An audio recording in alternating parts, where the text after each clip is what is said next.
She had $7 to her name when the Hells Angel collapsed at the gas station in Louisiana, and when she spent 5 of them on aspirin to save his life, she thought she'd just survive 3 more days on bread and water. But the next morning, 40 Harleys surrounded her apartment building with engines that shook the ground, and what the chapter commander handed her in that velvet bag would prove that the Brotherhood never forgets a debt, especially when it's owed to a veteran's daughter who asked for nothing. Before we get into this story, where are you watching from right now? Drop your city in the comments below. I want to see how far this message about kindness, honor, and the Brotherhood reaches. And if you believe in real stories about people who give everything when they have nothing, hit that subscribe button right now. Now, let's get into the story. Anna Dupree never imagined that throwing out trash at 11 to 42 p.m. would turn into the most terrifying and beautiful night of her life. Out of the humid Louisiana darkness came a sound that stopped her heart, a man's breath catching, the thud of a body hitting pavement, the desperate wheeze of someone fighting to stay alive. At first, she thought it was just another drunk stumbling out of the gas station. But when she saw the massive biker slumped beside his Harley at Pump #3, the patches on his leather vest glowing under the fluorescent lights, she knew something was terribly wrong. What she discovered in those next 60 seconds left her breathless, a dying veteran, a choice that would cost her everything she had, and a debt the Brotherhood would never forget. This was no ordinary encounter. It was courage meeting destiny on a summer night when no one else was watching.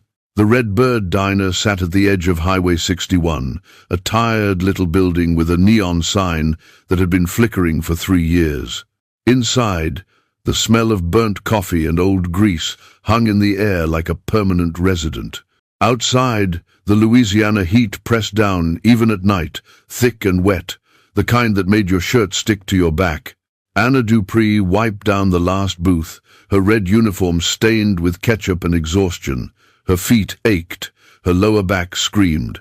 But she didn't complain because complaining didn't pay rent, and rent was already 12 days overdue.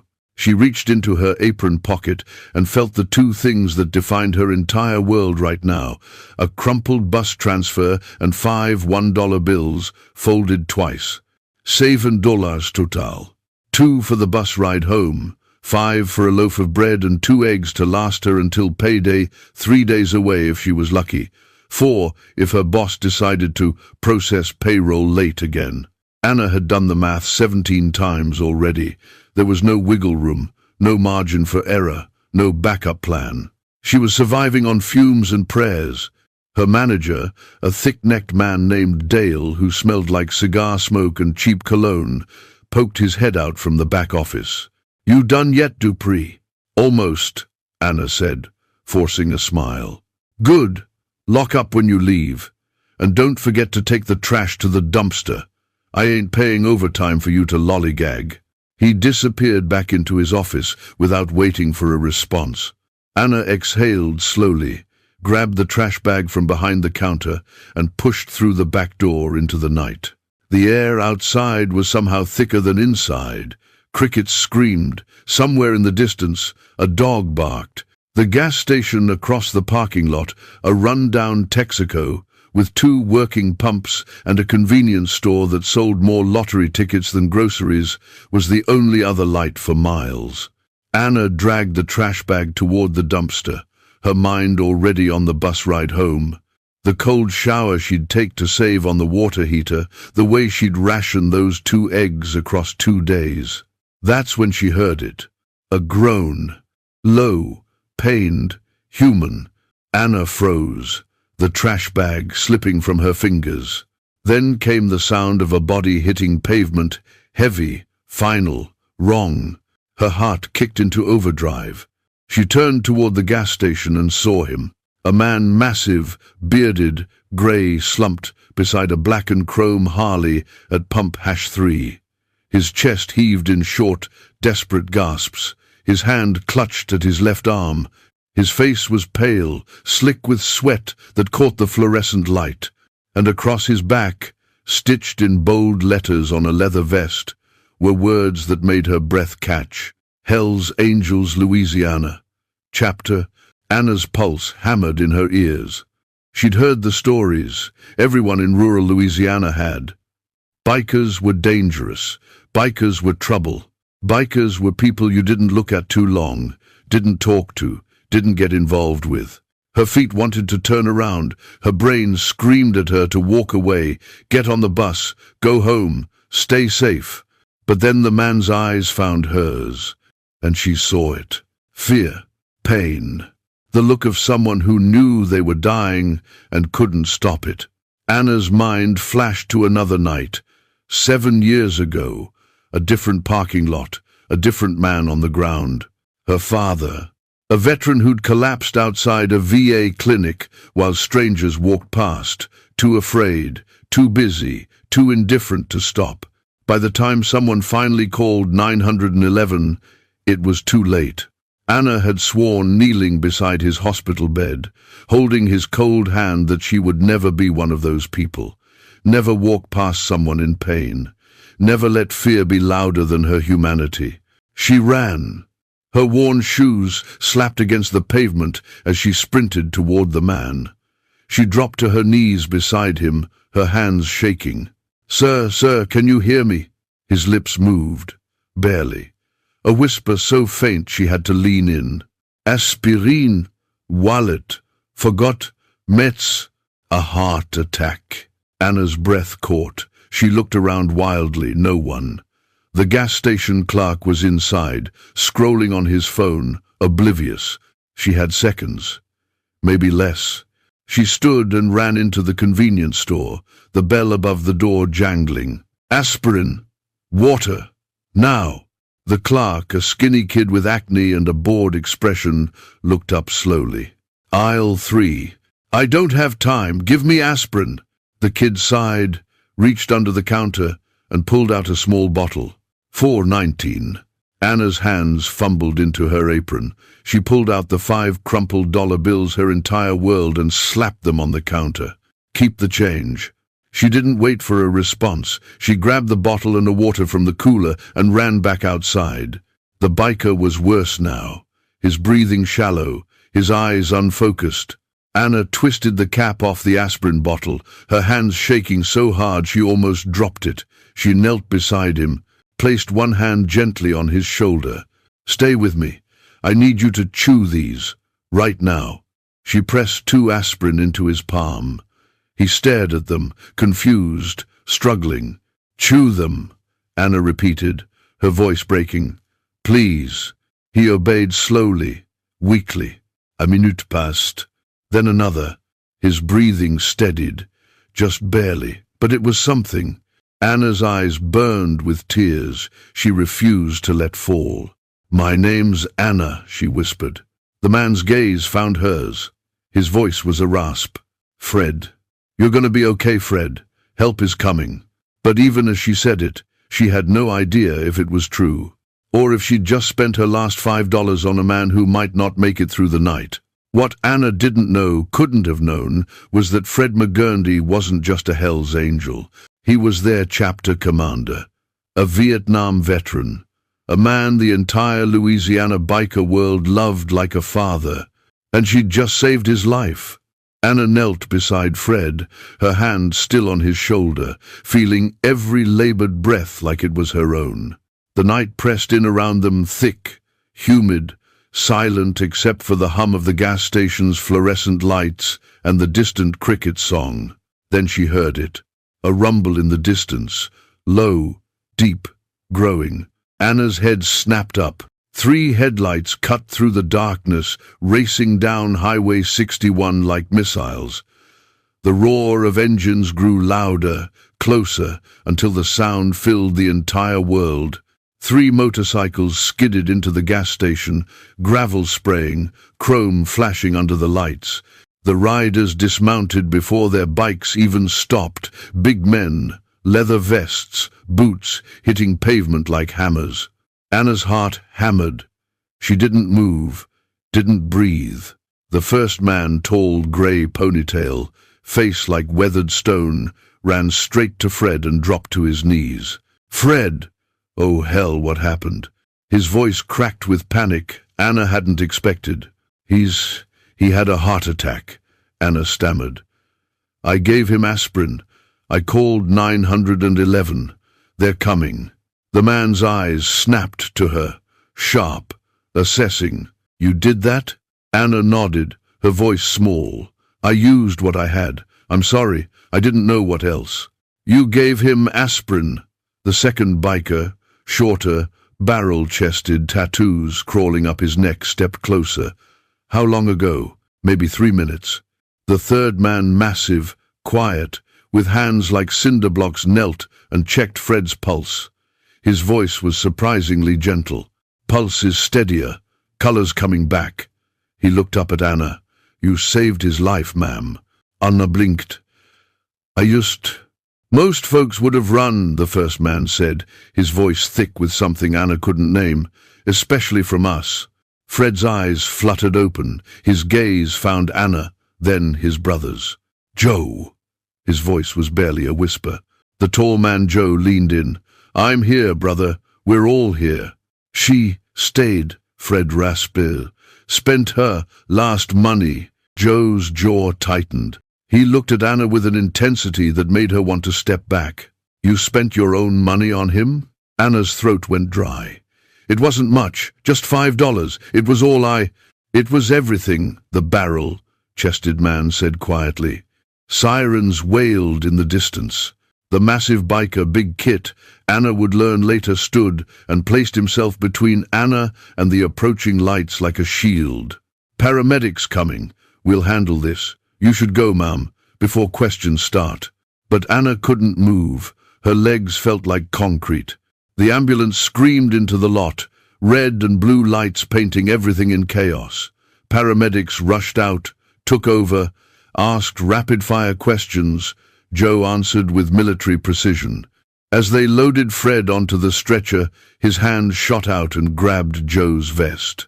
Tell the boys, Fred's voice was fading. Anna saved me. I will, brother. I swear it. The ambulance doors slammed shut. The vehicle tore out of the lot, sirens fading into the Louisiana night. Joe turned to Anna. The other 2 bikers flanked him, silent, watchful. What's your full name? Anna Dupree. Joe extended a hand. Joe Landry. That's Seth. That's Big Kit. And the man you just saved? That's Fred McGurndy, chapter commander of the Louisiana Hells Angels. Anna's knees nearly buckled. Seth stepped forward. You got away home? The bus. It comes at midnight. Big Kit checked his watch. That's in 40 minutes. We'll wait. You don't have to. We do, Joe said simply. You stood for one of ours. That means something. They didn't leave. The 3 bikers stood like sentinels in the gas station parking lot until the bus arrived, its headlights cutting through the dark. As Anna climbed the steps, Joe called out, Anna Dupree. She turned. We don't forget. Eva. The bus doors closed. Anna sank into a seat, her entire body trembling. She'd spent her last $5. She had no food for tomorrow. But she'd saved a life. And somehow, in the strange calculus of the universe, that felt like it mattered more than anything. What Anna didn't know, couldn't have known, was that at that exact moment, in a hospital 20 miles away, Fred McGurndy was telling a room full of doctors and bikers the same thing over and over. Find her. Honor her. She's family now. And when the Hells Angels decided you were family, they didn't just say it. They proved it. Anna's apartment sat on the 3rd floor of a building that had given up decades ago. The paint peeled in long strips. The air conditioner hadn't worked since April. The front door didn't lock properly, so she wedged a chair under the handle every night. But it was hers, barely. She climbed the stairs slowly, her legs heavy, her mind replaying the night over and over. Fred's pale face, the aspirin bottle, Joe's words. We don't forget. Inside, the apartment was dark and stifling. Anna dropped her purse on the counter and opened the fridge. A half-empty jar of peanut butter, a bottle of ketchup, 3 packets of crackers she'd taken from the diner. That was it. Her stomach growled, but she ignored it. She'd eaten yesterday. That would have to be enough. She walked to the sink and turned on the tap. The water sputtered, brown at first, then clear. She filled a glass and drank it slowly, trying to convince her body it was full. On the windowsill sat a small wooden box. Anna opened it carefully, like it might break. Inside were her father's dog tags, his Purple Heart, a photograph of him in uniform, young and smiling, before the war took pieces of him he'd never get back. "I did what you would have done, Daddy," she whispered. Her father, Samuel Dupree, had been a medic in the First Gulf War. He'd saved lives under fire, earned medals, came home, a hero. But heroes don't get special treatment when the VA system is broken. He'd died, waiting for an appointment, collapsed in a parking lot while people walked past. Anna had been 17. She touched the dog tags gently, then closed the box. Tomorrow she'd wake up at 5 a.m. She'd walk 40 minutes to the diner because she couldn't afford the bus anymore. She'd smile at customers and pretend her feet didn't hurt and her stomach wasn't empty. She'd survive, because that's what Dupree's did. Anna lay down on the couch, her bed, since the bedroom had a leak she couldn't afford to fix, and closed her eyes. Sleep didn't come easy. But somewhere around 2 a.m., exhaustion won. She didn't hear the rumble in the distance. She didn't know that 20 miles away, in a hospital room, Fred McGurndy was awake and talking. She didn't know that Joe Landry had made a phone call that would change everything. And she definitely didn't know that by sunrise, 40 Hells Angels would be gearing up for a ride. Not for a party, not for a rally, for her. The clubhouse sat off a gravel road 15 miles outside Baton Rouge, a low brick building with a metal roof, American flags on the walls, and the smell of motor oil and leather baked into the wood. Inside, 20 men sat around a long table. Joe Landry stood at the head, his jaw tight, his eyes hard. "Fred's stable," he said. "Doctors say another 10 minutes and he'd be dead." The room exhaled collectively. Seth leaned forward. "Who helped him?" "A waitress. Anna Dupree. Works at the Redbird Diner off 61. Big Kit crossed his arms. She called 911. Better. She gave him aspirin. Spent her last $5 on it." Joe paused. "Clark at the gas station told me she had $7 total. Used 5 to save Fred." Silence. Then a voice from the back, gravel rough, older. "Her last money?" Joe nodded. "And she stayed with him? Didn't run?" "She stayed." The man who'd spoken stood. His name was Rook, and he'd been riding with the Hells Angels since before most of the men in the room were born.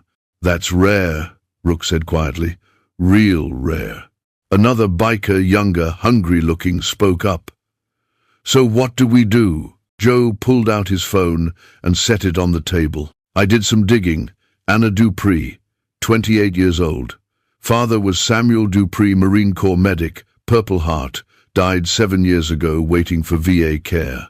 The room shifted. Veterans took care of their own, and the daughter of a veteran, that was sacred. "She's barely surviving," Joe continued. "Rent's overdue, works 2 jobs, lives in a place that should be condemned." Big Kit's voice was low. "And she gave up her last $5 for Fred." Seth stood. "We owe her." "Damn right we do," someone else said. Joe looked around the table. "Fred's awake. I talked to him an hour ago. He said, find her, honor her, make it right." Rook stepped forward. "So we ride." "We ride," Joe agreed. "But not just us. I'm calling every chapter within 200 miles. I want 40 bikes minimum. What are we bringing her?" Joe smiled, cold, determined. "Everything." Over the next 6 hours, phone calls went out. Louisiana, Mississippi, East Texas. Every Hells Angels chapter got the same message. "A veteran's daughter saved our commander. We ride at dawn." By 4 a.m., the parking lot outside the clubhouse looked like a small army. 42 motorcycles, 42 men, leather, chrome, flags. They gathered in a circle, engines off, heads bowed. Rook spoke the words they all lived by. We ride for those who can't. We stand for those who are alone. We honor those who act when no one's watching. Every man placed a fist over his heart. Then Joe gave the order, mount up. 42 engines roared to life. The sound shook the trees, rattled windows, sent birds scattering into the pre-dawn sky. And as the sun began to rise over Louisiana, they rode. Not for glory, not for reputation, for a waitress who'd spent her last $5 saving a life. Because that's what the Brotherhood did. They remembered, they honored, and they never, ever forgot. Anna woke to the sound of her neighbor's baby crying through the thin walls. 7 a.m. She sat up slowly, her back aching from the lumpy couch, her stomach hollow. No food, no money, 3 days until payday. She stood, stretched, and walked to the sink, splashed cold water on her face, looked at herself in the cracked mirror. Dark circles under her eyes, hair pulled back in a ponytail that had seen better days, red uniform already laid out on the chair. Another day, another shift. She had to leave in 20 minutes to make the walk to the diner. Anna pulled on her uniform, laced up her worn sneakers, and grabbed her purse. That's when she felt it. A vibration. Low, distant, like thunder rolling in from far away. She paused, frowning. The windows rattled slightly. The coffee cup on the counter trembled. Anna walked to the window and looked out. The street below was empty, dawn light just starting to break through the Louisiana humidity. But the vibration grew, louder, deeper. Her heart began to pound. She stepped out onto the small balcony, gripping the rusted railing. The sound was unmistakable now. Motorcycles, a lot of them. Anna's breath caught. Down the street, she saw movement. Dust rising, chrome flashing in the early light. And then they appeared. 1, 2, 5, 10, 20, 40. 40 motorcycles rolling down her street in perfect formation, 2 columns, staggered, moving like a single organism. The engines rumbled in sync, a sound so deep it vibrated in her chest. Neighbors began appearing in windows, doors cracked open, people stepped onto porches. Anna's hands trembled on the railing. The convoy slowed, then stopped. Right in front of her building, 40 Hells Angels, leather vests, American flags, chrome gleaming like armor in the morning sun. The engines idled low, powerful, patient. Anna couldn't move, couldn't breathe. Then, as one, every engine cut. Silence. The kind of silence that feels louder than sound. A man dismounted from the lead bike. Tall, grey ponytail. Joe Landry. He looked up at her balcony and removed his sunglasses. Anna Dupree. His voice carried across the street like a bell. Anna's voice cracked. Yes, we need to talk. Her legs felt like water. She gripped the railing tighter. About what? Joe's expression softened. About what you did, and what we're gonna do about it. Behind him, 40 bikers stood in formation, arms crossed, silent, not threatening, respectful. Anna's mind raced, her heart hammered. She had no idea what was happening. But every instinct told her that her life, the small, struggling, barely surviving life she'd been living, was about to change. Forever. Anna descended the stairs on shaking legs. Each step felt surreal, like walking through a dream she couldn't wake up from. When she pushed through the building's front door, the Louisiana morning heat hit her, but it was nothing compared to the wall of presence standing before her. 40 Hells Angels, silent, waiting. Joe stepped forward. Behind him, the others remained still, a formation that spoke of discipline, respect, military precision. Anna, Joe said gently, this is Seth and Big Kit. You met them the other night. The two men nodded. Anna's voice was barely a whisper. "I remember." Joe gestured to the others. "And these are our brothers. From Louisiana, Mississippi, Texas. They rode through the night to be here." Anna's eyes swept across the faces, some young, some old, all watching her with something she couldn't quite name. "Why?" she asked. Joe's jaw tightened. "Because you spent your last $5 saving Fred McGurndy's life. And in our world, that matters." A biker in the second row stepped forward, older, weathered, with eyes that had seen too much. His name was Rook. "Your father was Samuel Dupree, Marine Corps medic, Purple Heart recipient." Anna's breath caught. "How did you—" "We checked," Rook said simply. "He saved lives under fire, came home a hero, died waiting for care he'd earned." He paused. "That's a goddamn sin, and we don't forget sins like that." Tears burned Anna's eyes. Joe reached into his vest and pulled out a small wooden box. He opened it. Inside was a coin, silver, heavy, engraved with a wolf's head and the words, "Honor above all."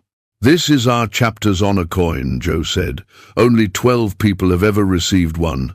Warriors, medics, people who acted when no one else would." He placed it in Anna's trembling hand. "Now 13. Anna stared at the coin, her vision blurring. Seth stepped forward, carrying a duffel bag. He set it at her feet. "Groceries, 6 months' worth, non-perishable, fresh, whatever you need." Big Kit approached next, holding an envelope. "Rent, paid for 6 months. Utilities too. You don't worry about that anymore." Anna's knees buckled. Seth caught her elbow gently. I can't accept this." "You already did," Joe said firmly. "The moment you didn't walk away from Fred." Another biker, younger, with kind eyes, stepped forward holding a folder. "Your father's full-service record, every medal, every commendation. We pulled it ourselves. It's yours now." Anna took the folder with shaking hands and opened it. There he was, her father, younger, smiling, a hero. She collapsed, not physically but emotionally. The tears came in waves. A woman appeared from behind the bikes, a biker's wife, Anna realized. She wore jeans and a leather jacket, and her eyes were warm. She pulled Anna into her arms. "You did what any of our men would have done," she whispered. "That makes you family." Anna sobbed into a stranger's shoulder while 40 bikers stood watch. Neighbors watched from windows, whispering, pointing. One older woman, Mrs. Habert, who'd lived on the block for 40 years, stepped onto her porch. "I'll be damned," she muttered. "Never thought I'd see the day." Joe turned to the crowd gathering on the street. "This woman," he called out, his voice carrying, "spent her last $5 saving a stranger's life. She didn't ask for anything, didn't expect anything. She just acted." He looked back at Anna. "And we don't forget people like that." From somewhere in the formation, a little girl appeared, maybe 6 years old, wearing a tiny leather vest. She walked up to Anna and held out a folded piece of paper. "I drawed this for you," she said shyly. Anna knelt down, taking the paper with trembling hands. It was a crayon drawing. A woman in a red uniform, a man on a motorcycle, a heart between them. At the bottom, in careful letters, "Thank you for saving Mr. Fred." Anna broke again. She pulled the little girl into a hug and wept. The child's father, a biker with a beard and gentle eyes, placed a hand on Anna's shoulder. "Heroes don't wear capes," he said quietly. "They wear aprons." Joe waited until Anna had composed herself. She stood, wiping her eyes, clutching the little girl's drawing like it was made of gold. "There's one more thing," Joe said. He nodded to Rook, who walked to his bike and retrieved a velvet bag, deep blue, tied with a leather cord. Anna's heart hammered. Rook handed the bag to Joe, who held it carefully, reverently. "Anna, your daddy had a dream for you. We found it in his letters." Joe's voice was thick. "He wrote about it when he was deployed. Said when he got home, he was going to help you open your own place, a cafe, somewhere you could build something that mattered. Anna's hand flew to her mouth. He never got the chance, Joe continued. But we did. He handed her the bag. Anna's hands shook so badly she could barely untie the cord.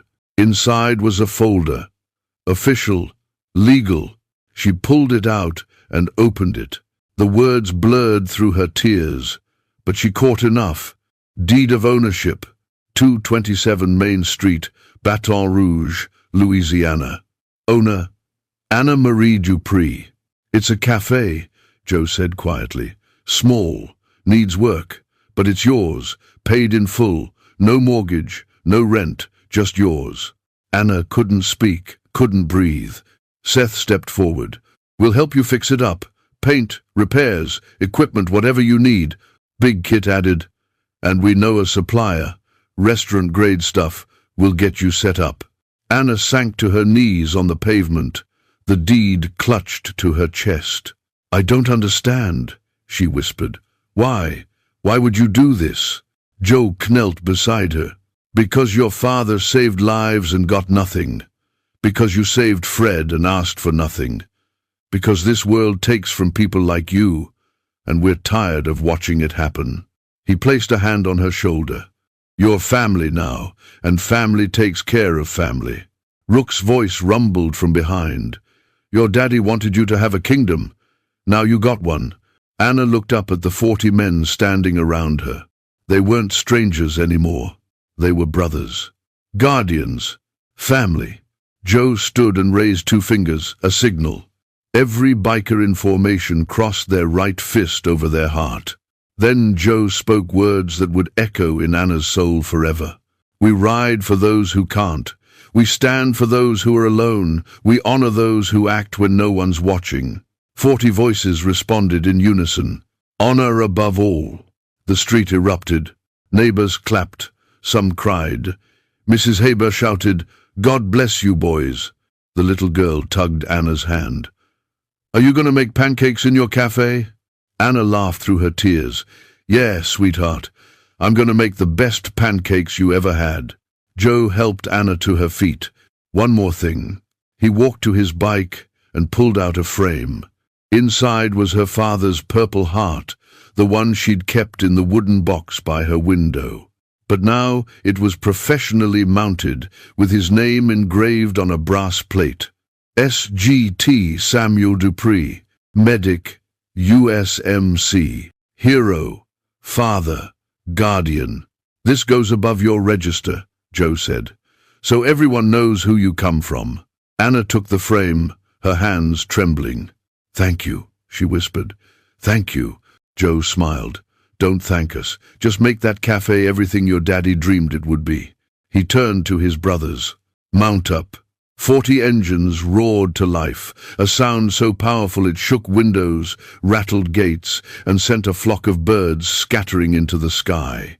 Anna stood on the sidewalk, surrounded by groceries, holding a deed to her future and her father's legacy. And as the Hells Angels rode away in perfect formation, she whispered the words she'd never forget. Once your family forever. 3 weeks later, 227 Main Street looked like a construction site, blessed by miracles. The cafe had been closed for 2 years, windows boarded, paint peeling, the sign so faded you couldn't read the name anymore. But now it was alive. Bikers swarmed the place like a hive with purpose. Big Kit was on a ladder, repainting the exterior a warm cream color. Seth worked inside, installing new light fixtures. Rook supervised the floor, refinishing, barking orders with the precision of a drill sergeant. And Anna stood in the middle of it all, wearing jeans and a tank top stained with paint, her hair tied back, her face lit with something she hadn't felt in years. Hope. Joe walked in carrying a box of kitchen supplies, pots, pans, utensils donated by restaurants across Baton Rouge who'd heard the story and wanted to help. Where do you want these? Anna pointed to the kitchen. Back there. And Joe? Thank you again. Joe set the box down and wiped his hands on his jeans. "Stop thanking us. Your family, this is what we do." A biker wife, Carla, Big Kit's partner, walked in carrying curtains. "I made these myself," she said, holding them up. "Thought they'd look good in the windows." Anna's eyes welled up. "They're perfect." Carla smiled. "Good, because you're stuck with them now." The door opened and Fred walked in. He looked thinner, older, but his eyes were bright. A cane in one hand, a grin on his face. "Well, damn," he said, looking around. "This place cleans up nice." Anna rushed over and hugged him gently. "You're supposed to be resting." "I am resting," Fred said, "by being here." He pulled a small package from his jacket and handed it to her. "This was your daddy's. Found it in the archives. Thought you should have it." Anna unwrapped the package. Inside was a military patch, her father's medic insignia, faded but intact. "He wore this in the Gulf," Fred said quietly. "Saved 12 men with it on his shoulder. Now it's yours." Anna pressed it to her chest, tears streaming. Fred placed a hand on her shoulder. "He'd be proud of you, kid. Real proud." A week later, the cafe had a name. Anna stood outside with Joe, Seth, and Big Kit, looking up at the new sign being installed. It read, "Dupree's, where family eats," underneath, in smaller letters. "In honor of Sergeant Samuel Dupree, USMC." Anna's throat tightened. "It's perfect," she whispered. Joe nodded. "Damn right it is." Inside, they'd hung her father's purple heart above the register, just like Joe said. The cafe wasn't fancy. It was simple, warm, honest.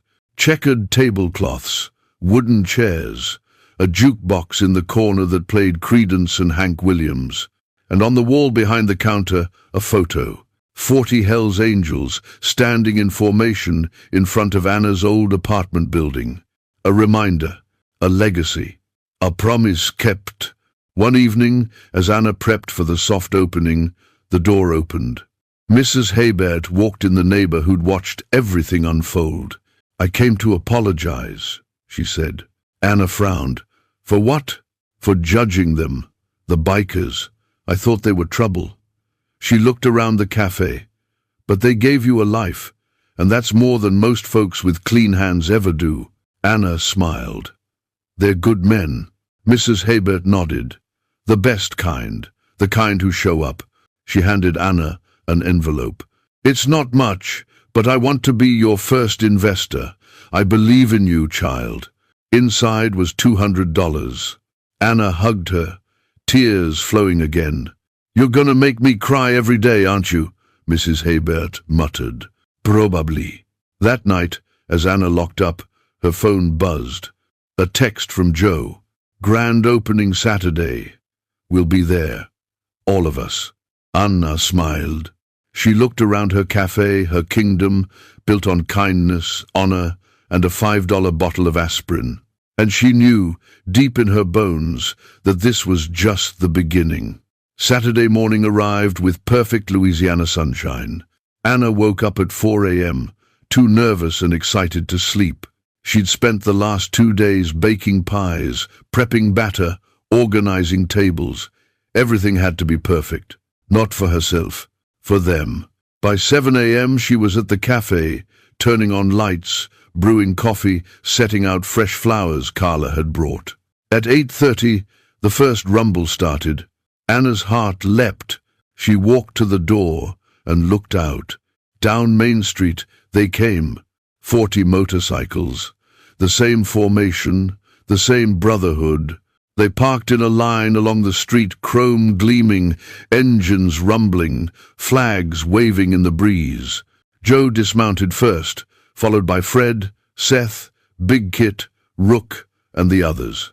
Behind them came the families, wives, children, friends. The community followed. Mrs. Hebert, the gas station clerk who'd sold Anna the aspirin. Dale, her old manager, looking sheepish. People from the neighborhood who'd watched the story unfold. Anna stood in the doorway, tears already streaming. Joe walked up, grinning. "You ready?" Anna nodded. "I think so." Good, because this place is about to get real busy. The cafe filled quickly, every table taken, laughter and conversation spilling out the door. Anna moved through the crowd, pouring coffee, taking orders, her heart so full it ached. Fred sat at the counter, sipping coffee, watching her with quiet pride. "You did it, kid," he said. Anna smiled. "We did it." At noon, Joe stood and clinked his fork against his glass. The cafe quieted. "I'm not much for speeches," Joe began, "but I'm going to say this. 3 weeks ago, a woman named Anna Dupree spent her last $5 saving a man's life. She didn't know him, didn't owe him, just did it because it was right." He looked at Anna. "That's rare, real rare. And we don't forget people like that." He raised his coffee mug. "To Anna, to her daddy, and to the kind of courage that changes the world." "To Anna!" the room roared. Anna covered her face, sobbing. Carla hugged her. The little girl who'd given her the drawing climbed into her lap. "Are these the best pancakes?" the girl asked. Anna laughed through her tears. "I hope so, sweetheart." As the afternoon stretched on, the cafe became what Anna had always dreamed it would be. A place where people gathered, where strangers became friends, where veterans were honored and stories were told. Above the register, her father's purple heart caught the light. And on the wall, the photo of 40 Hells Angels reminded everyone who walked in. This wasn't just a cafe. It was a testament to what happens when kindness meets courage, when a waitress with nothing gives everything, and when a brotherhood decides that honor matters more than reputation. At closing time, the bikers gathered outside for one last ride. Anna stood on the sidewalk, waving, her heart full. Joe fired up his engine, then raised 2 fingers. The signal. 40 engines roared to life in perfect sync, a sound that shook the street, rattled windows, and echoed across Baton Rouge like a promise. They rolled out slowly, one by one, until only Joe remained. He looked back at Anna and called out over the rumble. "Once your family." Anna finished it, her voice strong. "Your family forever." Joe grinned, then throttled forward. The sound faded into the distance. Anna stood alone in front of Dupree's cafe, the sun setting behind her, the smell of fresh coffee and baked pie drifting through the open door. She thought of her father, of Fred, of 40 men who'd changed her life, and she whispered the words she'd carry forever. "Thank you." The waitress who'd spent her last $5 had found more than treasure. She'd found purpose. She'd found family. And she'd learned the truth every biker knows. Sometimes the smallest act of kindness becomes the spark that changes everything. They weren't just survivors anymore. They were home. If you believe that the smallest act of kindness can change someone's entire life, and that real honor isn't about what you say, it's about what you do when no one's watching, then like and share this story. Subscribe now for more stories like this, stories about veterans who became bikers, fathers who protect the forgotten, daughters who honor their parents' legacies. And check out the 2 videos showing on your screen right now, specially crafted for you.